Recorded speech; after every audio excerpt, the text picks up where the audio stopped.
In the boundless sky of divine wisdom, there shimmer 99 lights, names we call beautiful, sacred, eternal.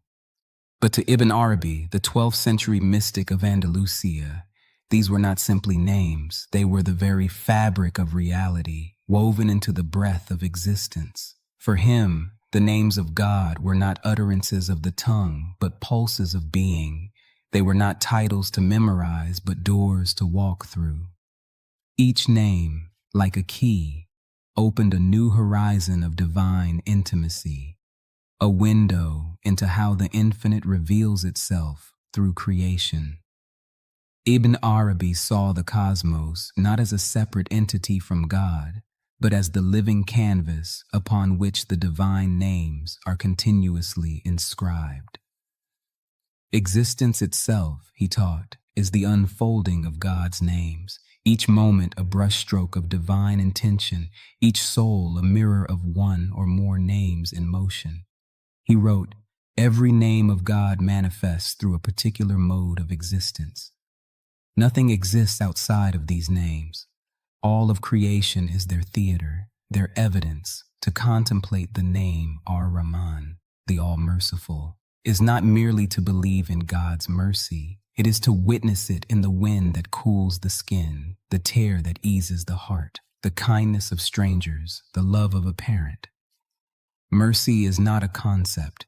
It is the perfume of this world, and Ar-Rahman is its source. But mercy alone does not sustain the world.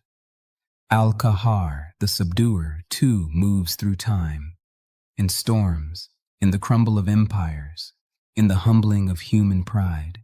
Where Ar-Rahman soothes, Al-Qahar awakens. Ibn Arabi emphasized this balance. Without both gentleness and majesty, the world would tear itself apart. Every divine name, he taught, reveals not only something about God, but also something within us.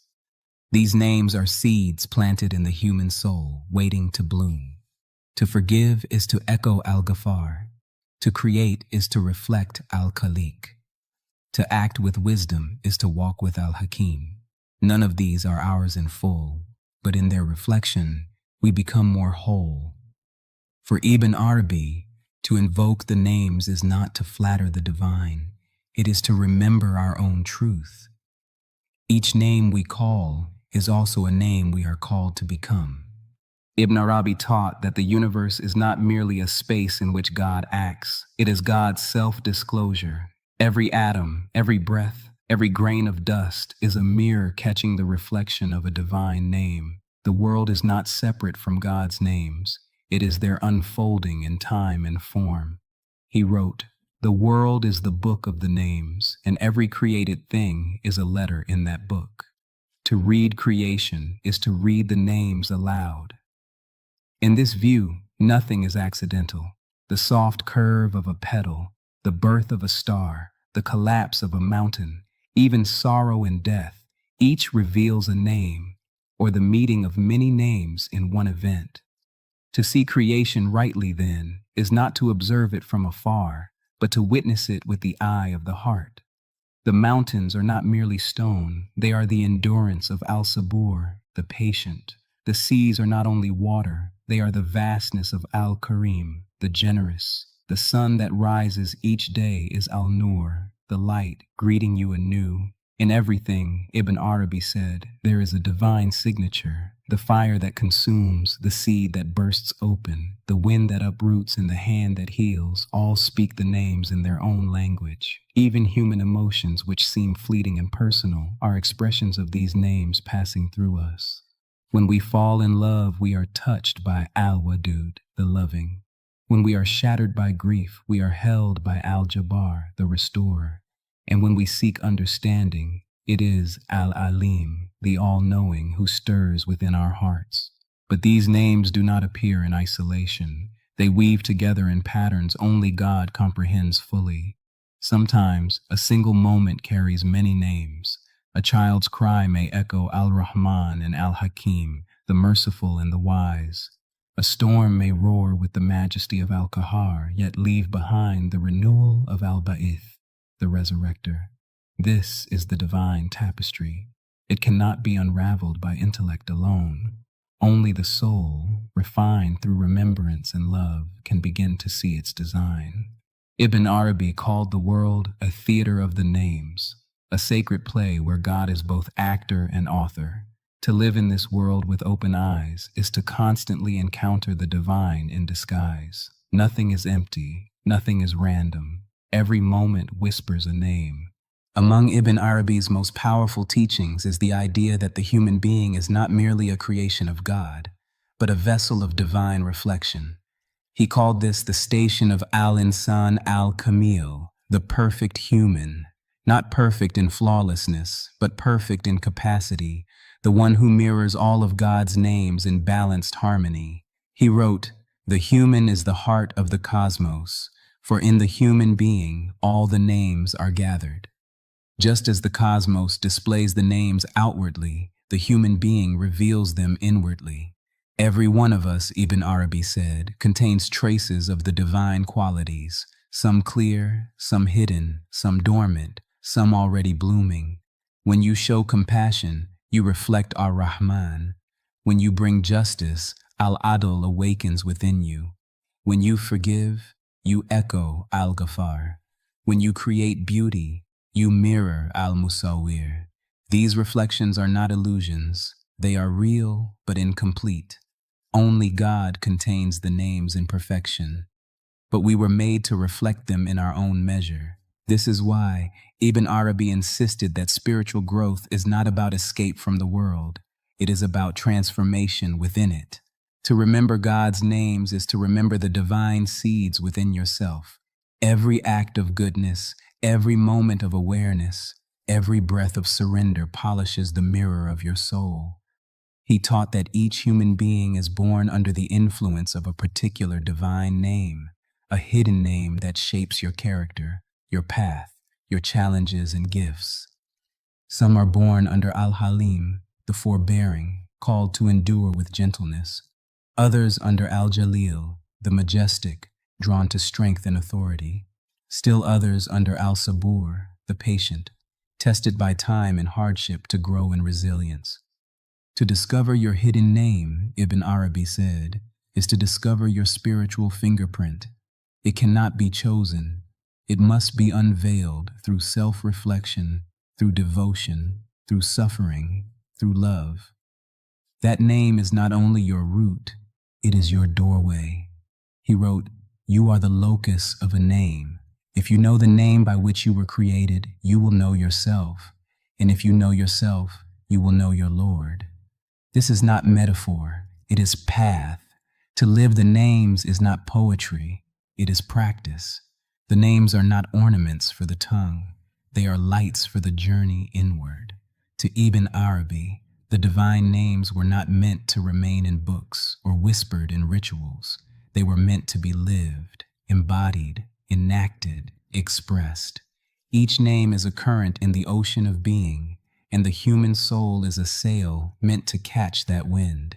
He warned against turning remembrance, dhikr, into a hollow chant. Repeating al-Raqib, the watchful, means little if one lives without self-awareness. Invoking al-Basit, the expander, is hollow if one withholds generosity. The names are invitations to transformation, not decorations for the tongue. He wrote, "Let the names shape your soul, not just your speech. When you call upon the generous, be generous. When you remember the patient, endure. When you invoke the just, walk in justice."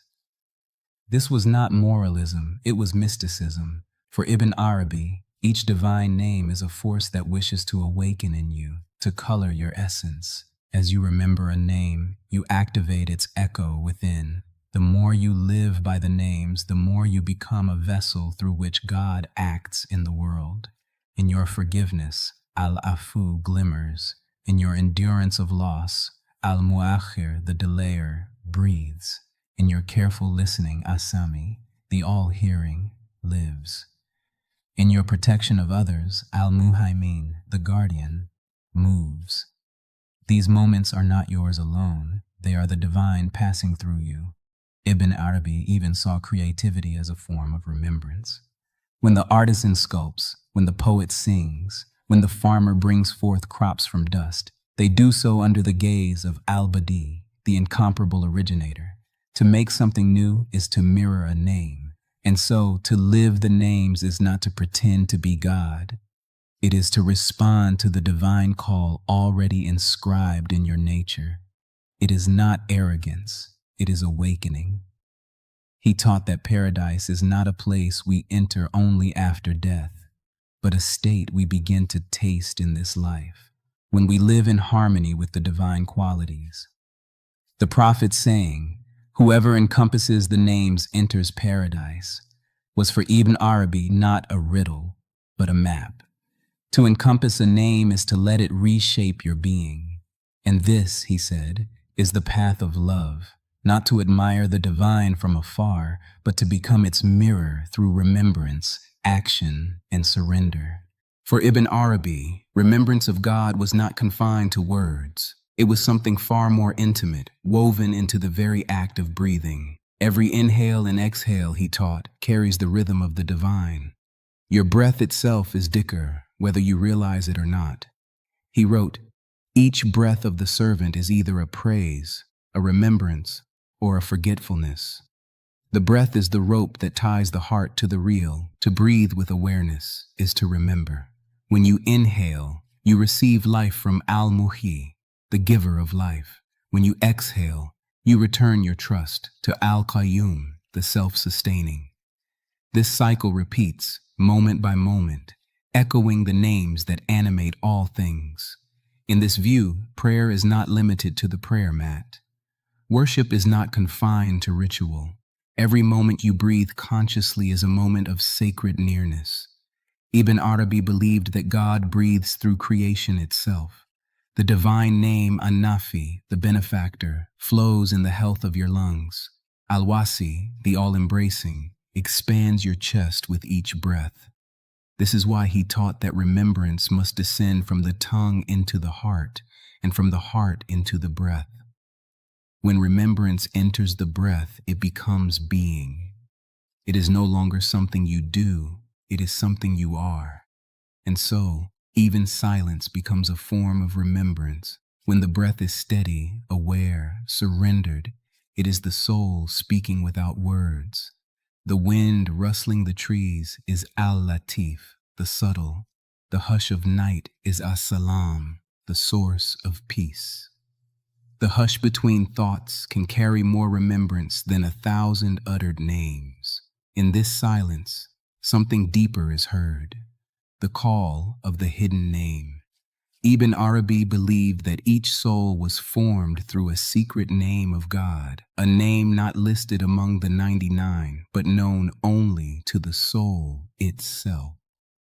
This name is the essence behind your yearning, the unseen thread that pulls you toward your truth. To listen for this name is to listen through stillness. It cannot be shouted. It is heard in surrender, in breath, in quiet acts of love and loss. The hidden name shapes your destiny, not as fate, but as invitation. He wrote, "Your breath is the garment of your Lord. Wear it with reverence." This is the subtlety of Ibn Arabi's vision. God is not only in grand gestures and holy words, but in the pause between two breaths. And when you become aware of that, truly aware, you are no longer separate. You breathe the names. As much as Ibn Arabi revered the divine names, he never let the seeker forget. God is not confined by them. The names are doors, radiant, sacred, infinite in number. But the one they point to is beyond all limitation, beyond all names, beyond all forms, beyond even our highest concepts of the divine.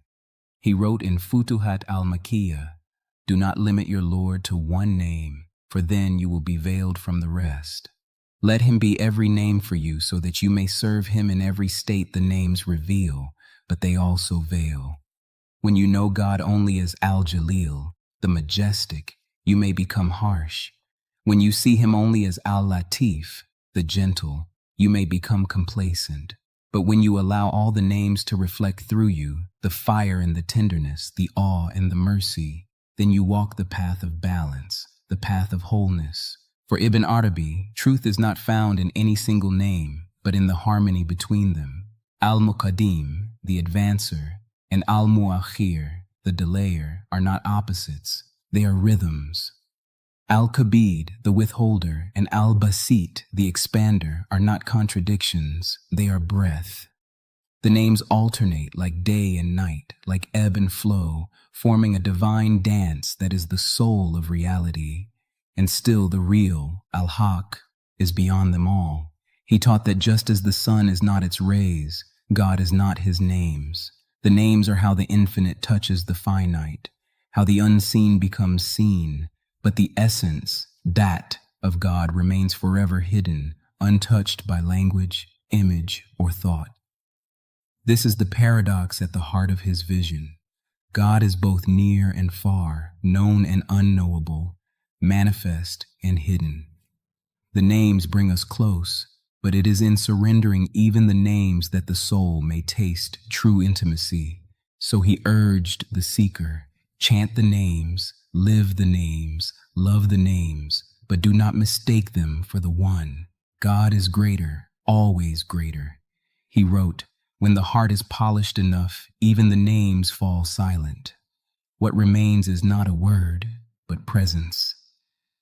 In the end, the journey through the names is not to master them, but to be mastered by them, not to possess knowledge, but to be transformed, to live the names until the self dissolves into the one who gave them, and beyond all names, beyond all knowing, what remains simply is.